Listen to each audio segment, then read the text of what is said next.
Britain is gearing up to ban social media for children under 16 years old. That could include platforms such as TikTok, Instagram, Snapchat, Facebook, X, and even YouTube. At first, that sounds like an enormous amount of government control. But adults already struggle to control what these platforms do to their attention, sleep and behaviour. So why do we expect children to manage them responsibly? France has now approved a similar ban for children under 15, and other countries are moving in a very similar, or if not same, direction. So, are governments finally protecting children from something that's genuinely harmful, or are we about to sacrifice privacy and freedom for a policy that children will always find a way around anyway? Before giving my opinion on the matter, I think it's best to outline what's actually happened, or what I can surmise has been announced. So the British government plans to prevent under 16s from accessing certain social media platforms from spring next year. It is not intended to mean that children will be completely removed from the internet. They should still be able to use online services for education, communication, and accessing useful information. The focus is particularly on public posting, social interaction, and algorithmic feeds. The government has said it intends to follow a similar model to Australia's model, placing the responsibility on the platforms rather than prosecuting the children or the parents.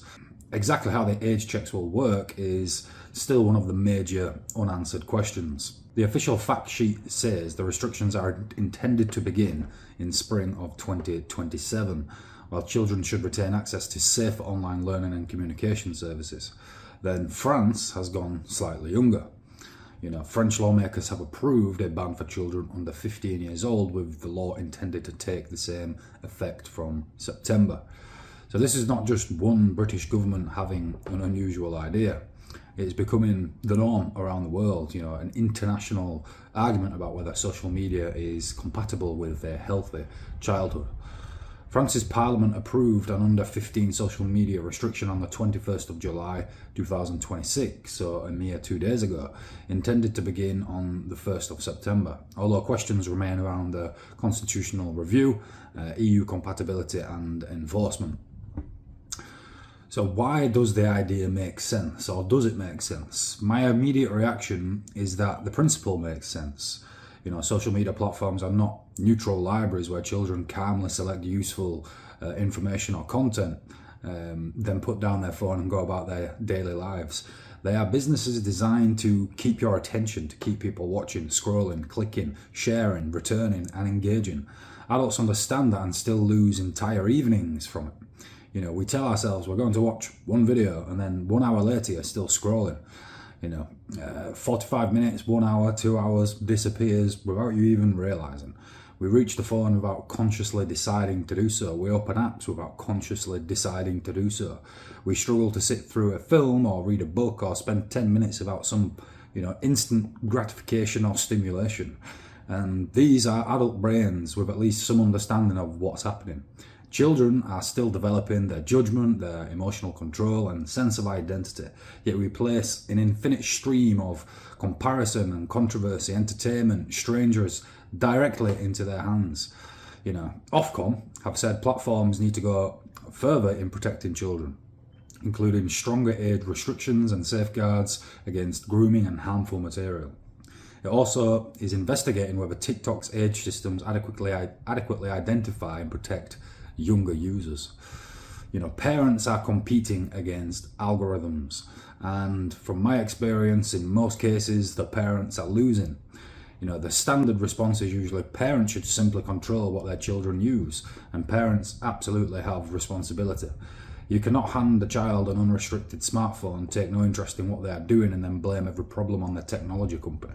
But we also need to be realistic. An individual parent is competing against some of the richest and most sophisticated companies ever created to ever exist. These platforms continuously test which image, notification, sound, or recommendation keeps somebody engaged for slightly longer. They follow children from the moment they wake up till they go to bed. They're present at school, at home, during after-school clubs, and during when friends are going out with when children are going out with their friends, during meals, and in bedrooms. A parent can set boundaries, but the product itself is constantly encouraging the child to return. We regulate gambling and alcohol, cigarettes, and other products that children are not allowed to use, not considered ready to yet manage, simply due to them being children.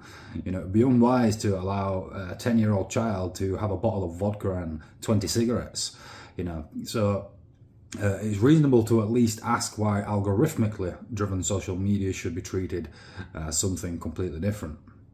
Your parents should carry responsibility, but platforms should not be allowed to design the problem and then place the entire burden on families. What children might be losing in this process, I also think we underestimate what constant access takes away. Boredom is uncomfortable, but boredom often leads somewhere. It leads a child to draw, or to play outside, or to go bounce on a trampoline, to practice a sport, to learn an instrument, to read, to talk to somebody, to develop an imagination instead of immediately consuming someone else's. Social media removes almost every empty moment. And the second that discomfort appears, the phone provides stimulation, constant, instant gratification. And over time, a child can become less capable of simply sitting with themselves. And you even see this among adults. They're almost incapable of just being with themselves without stimulation. And this matters because ultimately adult life contains boredom, frustration, rejection, and periods where nothing exciting is happening. If somebody has been trained from childhood to escape every uncomfortable feeling immediately, ordinary life can start to feel unbearable, And my perspective as a father, I do not want my children growing up completely disconnected from technology. Technology will be part of their education, their work, friendships, and future. Pretending the internet does not exist is not realistic. I would rather they learn how to use it deliberately, like a tool, as it is, how to recognize manipulation, how to question what the algorithm is showing them, how to stop scrolling, how to use YouTube to learn something rather than automatically consuming whatever appears next. But I also do not think a child needs unrestricted access to every platform in order to avoid being left behind. There is a major difference between teaching a child to use technology and allowing technology to train the child. That distinction is really the center of the debate. The serious problem with the ban is that, supporting the principle does not mean pretending the policy is simple, because it's not. The first problem is age verification. Like with every age-restricted product, kids usually find a way to get around it. How does a platform prove that somebody is 16 without actually collecting more sensitive information from everybody? Do adults need to upload identification? Does software estimate age from face? Who stores that information? What happens when a company suffers a data breach? The second problem is enforcement. How do you actually enforce this? You can't have internet police in every kid's room all over the planet all the time, every day.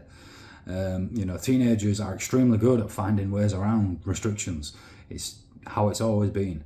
They can enter a false date of birth, use somebody else's ID, account, or VPN.